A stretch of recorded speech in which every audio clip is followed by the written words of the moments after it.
Salut chers amis, salut chers fans. Voilà, nous venons vers vous aujourd'hui parler d'une situation qui nous tient à cœur depuis longtemps.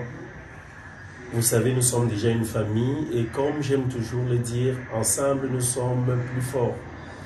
Un seul bras ne saurait se lever pour attacher quoi que ce soit, mais deux bras peuvent rapidement exécuter une tâche alors qu'un seul bras, une seule main ne peut pas faire vraiment ce que deux mains peuvent faire.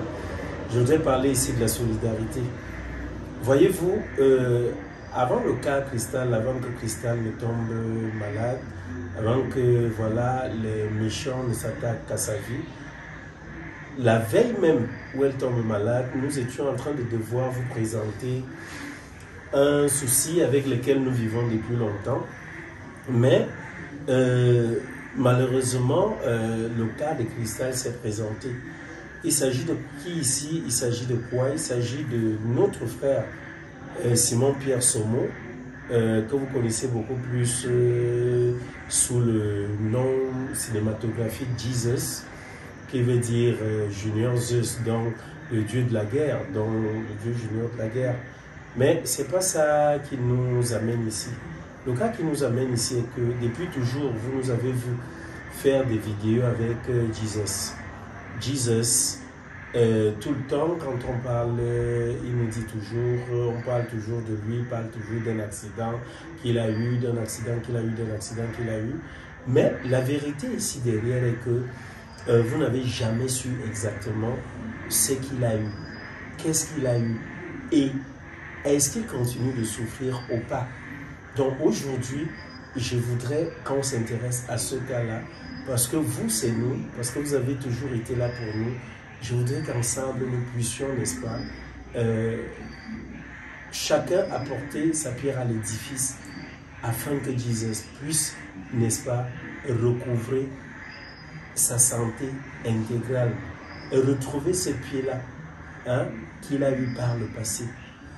Donc voilà, nous allons d'abord écouter Jesus afin qu'il nous expose, n'est-ce pas, la situation, que s'est-il passé, et il nous montrera cette jambe-là pour que les uns et les autres comprennent que ce n'est pas de la blague. Nous avons véritablement besoin de vous, nous avons besoin de votre soutien, nous avons besoin de votre élan de cœur pour pouvoir, n'est-ce pas, aider, soutenir notre frère, notre ami, notre cinéaste, notre idole, Jesus.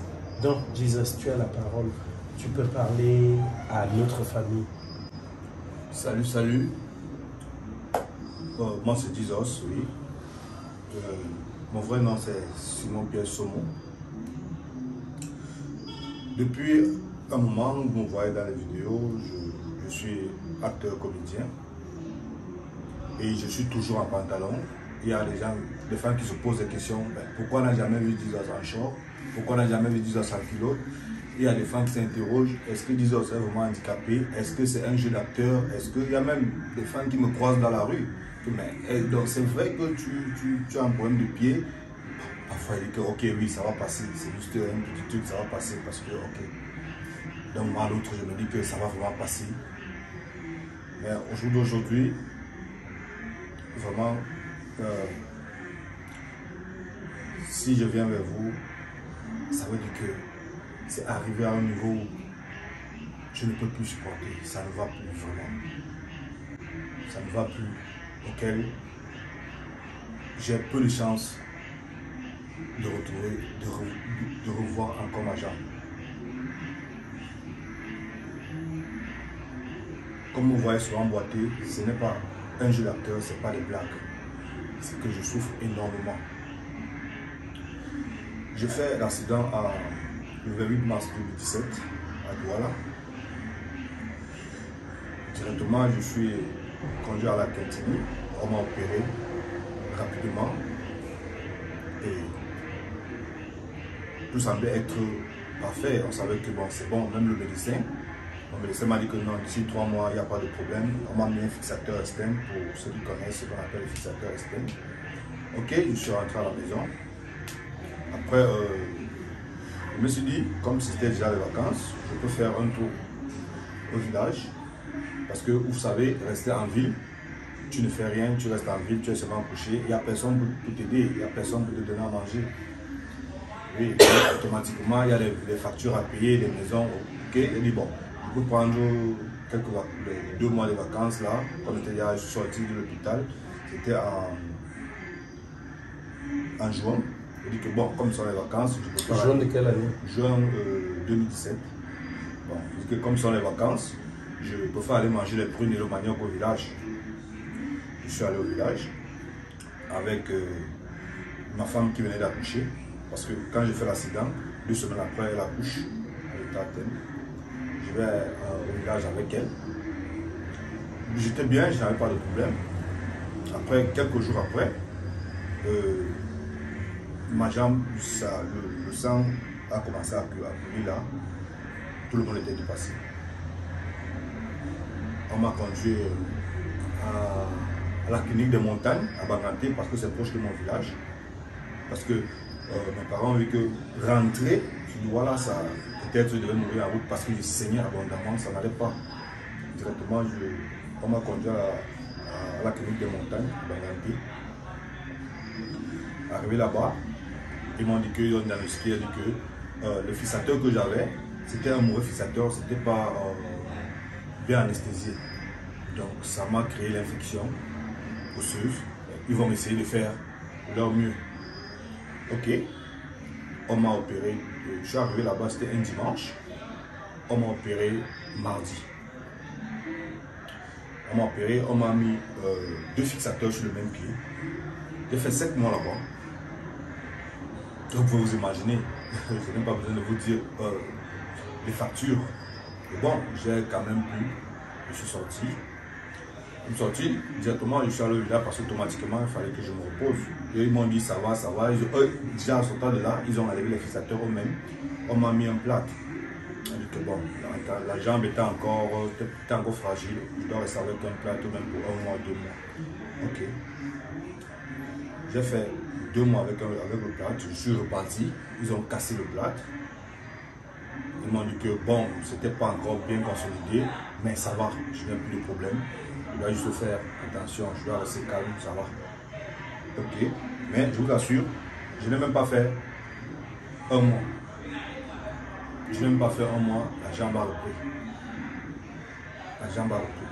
Quand je repars là-bas, ils me disent que bon, il y a un problème d'infection qui n'était pas bien fini. Je ne vous mens pas. Là-bas, j'utilisais un médicament qu'on appelle Imipenem Bacure. C'est 10 300 francs. Et on me faisait 3 par jour. Vous pouvez vous imaginer, 3 par jour. Et j'ai utilisé ce médicament pendant 4 mois. 3 par jour. 4 mois. Je suis rentré là-bas et dit que non, voilà tout ce que vous avez à faire. Ils disent que non, il y a encore l'infection. Bon, ok, on va. Je ne sais pas, ils ont essayé de me dire ce qu'ils pouvaient me dire là. Ok, ils m'ont demandé de rentrer. De rentrer au village, ça va aller. On m'a prescrit le médicament, ils m'ont dit que ok, ça va aller. Mais, intérieurement, ça n'allait pas. J'avais toujours mal, j'avais toujours très mal. Je ne dormais pas, j'avais toujours très mal, le pied qui enflait. Ok. Elle dit que, bon, on m'a conseillé un médecin à Yaoundé, Dr Mokom, à l'hôpital central, pour ceux qui le connaissent, Dr Mokom, un anglophone. On m'a dit que c'est le meilleur chirurgien orthopédiste au Cameroun. Et ok, je suis allé, j'ai rencontré le docteur, il m'a dit, ok, ton os, au niveau du tibia, c'est déjà pourri. On va enlever la partie qui est pourrie, on va rallonger ton os. Il m'a dit qu'il y a une technique pour le rallongement de l'os, pour que mon pied soit toujours identique. Ok. Sans vous mentir, séance tenante, il m'a dit que pour commencer l'opération, il fallait 1 300 000 à poser sur la table avant de commencer. Parce que ce ne sont pas des opérations qu'on a l'habitude de voir. D'accord. On s'est battu. Ma famille et moi, on s'est battu. On a essayé à gauche, à droite. Il m'a opéré. Il a dit que l'opération s'est bien passée. C'est vrai. j'ai retrouvé comment la longueur de ma jambe avec l'autre, c'était déjà identique. Mais il me disait qu'il y a encore une deuxième opération. Là-bas, il m'a dit que deuxième opération, c'est bon. Deuxième fois, il m'a opéré, il a mis un fixateur, un petit fixateur externe. Il m'a dit que bon, après ça, quand on enlève, c'est bon. Ah, c'est bon, c'est bon. Ok. Il m'a demandé de continuer à aller faire mes films, de continuer à aller travailler. J'ai dit que ok. Bon, de temps en temps, je faisais les visites. Il m'a demandé de laisser les béquilles totalement. Mais en laissant la béquille, je ne sentais pas, j'avais toujours mal. Bon, d'autres personnes disaient que je fais ça exprès, peut-être je ne veux pas guérir. On me demande de laisser la béquille, on pense que le médecin, lui, il est fou. Il dit que non. Je souffre, personne ne sait ce qui se passe. Ça ne va vraiment pas. Je repars aux visites. Il me dit que non, quand il va enlever, on va enlever le fixateur, ça va aller. Ok. On a enlevé le fixateur, il m'a donné rendez-vous 2 mois après. Quand je reviens 2 mois après, il me dit qu'il faut opérer pour mettre une plaque à l'intérieur parce que l'os n'avait pas bien collé. Vous pouvez vous imaginer. Sans problème.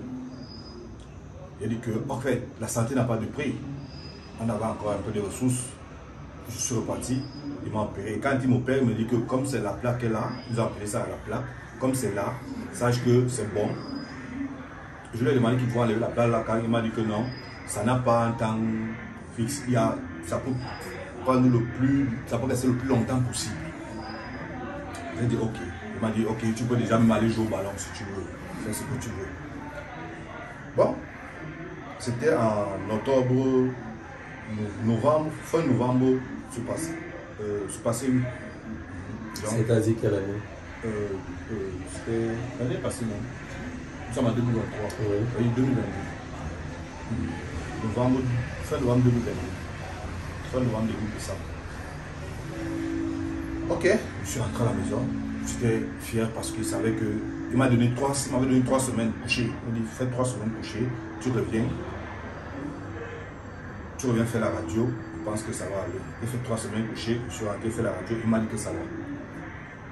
Il a écrit sur le carnet, laisse les béquilles, utilise le câble. Il dit ok, mais bon, il me dit en utilisant ma canne, je ne perds rien. Je ne perds rien. Mieux utiliser ma canne. Comme j'ai encore un peu mal, mieux utiliser ma canne jusqu'à ce que la douleur disparaisse. Après, peut-être 6 mois après, je suis reparti à la visite. Il m'a dit que tellement de ne plus utiliser la canne. Non, c'est quoi? Pourquoi tu es faible? Ok. J'ai laissé la canne. J'ai même commencé à tourner sans canne. J'ai des films où je joue sans canne. J'ai recommencé à jouer sans canne. Mais après peut-être 1 mois, il y a des abcès qui sont sortis. Les abcès qui sont sortis, mon pied a enflé, les abcès sont sortis sur mon pied partout. J'avais peut-être 5 abcès sur mon pied. Imaginez-vous la quantité depuis que ça sortait. Je suis rentré, il me dit, oh, non, non, non, là maintenant, il faut t'opérer rapidement. J'étais déjà fini. Qui dit cela? Le médecin, le même médecin, le docteur me dit qu'on doit t'opérer. Imaginez-vous, j'étais déjà fini. On m'a fait une prescription médicale, des remèdes, des comprimés, des antibiotiques. Chaque 5 jours, 32 000. Chaque 5 jours, 32 000. C'est vrai, quand je prenais, ça me calmait. Ça faisait disparaître les blessures à un moment donné. Et même la douleur, ça arrêtait, mais jusqu'à quand? À un moment donné, franchement, j'étais à sec. Je ne pouvais plus jusqu'à maintenant. Alors, comme je viens vers vous, ce n'est pas des blagues, ce n'est pas un jeu.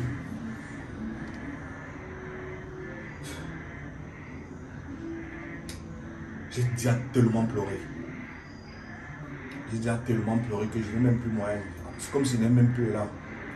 Où en es-tu aujourd'hui? Aujourd'hui maintenant, cette plaque-là me ronge tellement, ce fait qu'elle est dans mon pied, ça me ronge, ça continue à me sortir des abcès avec le pus. Ça continue toujours et à un moment donné, je suis incapable de marcher, même avec la canne. je suis incapable de dormir. Est-ce que tu as une idée actuellement, qu'est-ce qu'il faut faire à la jambe?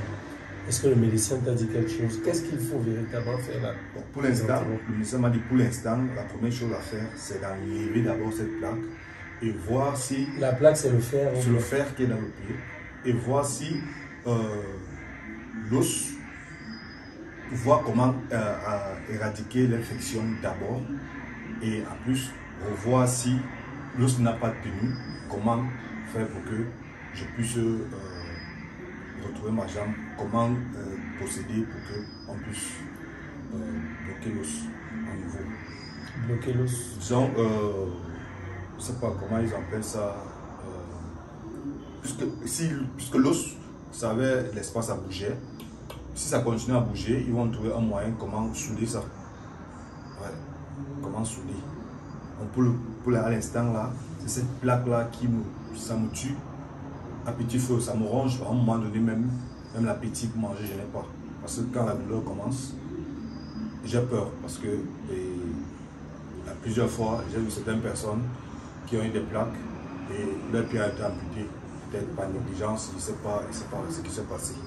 Et tel que je vois mon pied, parfois il y a cette impression-là. Mais je sais que je garde toujours cet espoir-là, que d'un moment à l'autre, je peux me rétablir parce que j'ai la sensation, j'ai les orteils qui bougent, donc le pied n'est pas encore mort. Je sais que par la grâce de Dieu, je peux encore récupérer. Mais alors où je vous parle, je suis incapable, ne serait-ce que m'acheter un seul comprimé pour la douleur. Je suis incapable. Tu es incapable de t'acheter un seul comprimé pour la douleur. Tu as besoin des comprimés pour la douleur ou tu as besoin d'opérer ta jambe? J'ai besoin d'opérer ma jambe. Parce que parfois, quand ça fait mal comme ça, là, je prends certains cachets pour que j'essaye de dormir. Ok, chers amis, chers fans, vous l'avez si bien écouté. Et je pense que chacun de vous a bien vu le pied dont on parle. Vous avez vu à quel niveau ça se situe. Ce n'est pas de la blague. Je souhaiterais, s'il vous plaît, la main sur le cœur comme vous savez bien le faire. Je souhaiterais qu'on s'intéresse à ce cas. Pour s'y faire, vous-même vous voyez le numéro qui défile là, depuis les numéros qui sont là. Contactez-nous à ces numéros-là. Et derrière, je pense que ensemble, nous verrons l'évolution de la santé de notre frère, de notre ami, de notre père, de notre idole, Jesus. Et grâce à vous, il pourra tenir encore sur ses deux pieds. Parce qu'il m'a appelé dernièrement, je n'avais pas assez d'argent sur moi. Le peu que j'ai toujours eu, j'ai essayé toujours de faire à mon niveau. Mais là, c'est juste pour calmer. Et la dernière fois, quand il m'appelle, il me dit, le médecin a dit qu'on va couper sa jambe. Il était en pleurs. Je lui ai dit, calme-toi, calme-toi. Nous avons une grande famille. Nous allons leur parler. Et si cela est possible, s'il y a des âmes sensibles qui peuvent te venir en aide, ce sera bienvenu et voilà, tu pourras recouvrer ta santé par la grâce de Dieu et par l'amour de ces personnes-là. Donc voilà, nous vous supplions de vous lever comme un seul homme pour pouvoir aider notre frère à travers des prières, à travers des apports financiers qui peuvent l'aider à se faire opérer, à travers peut-être des renseignements, peut-être quelqu'un peut avoir même, parmi vous, il peut avoir même des médecins qui peuvent le faire, qui peuvent s'engager à le faire, hein, à l'aider. Parmi vous, il peut avoir même, ne serait-ce que des personnes qui ont des réseaux où peut-être au lieu de donner un sou, se diront non, moi je lui apporte tel ou tel truc, je l'envoie même peut-être dans telle clinique pour qu'on se charge de lui. Nous restons à votre écoute. Un seul bras ne peut pas attacher un main. Il faut deux bras pour le faire. Et ensemble, nous sommes plus forts. Nous vous aimons.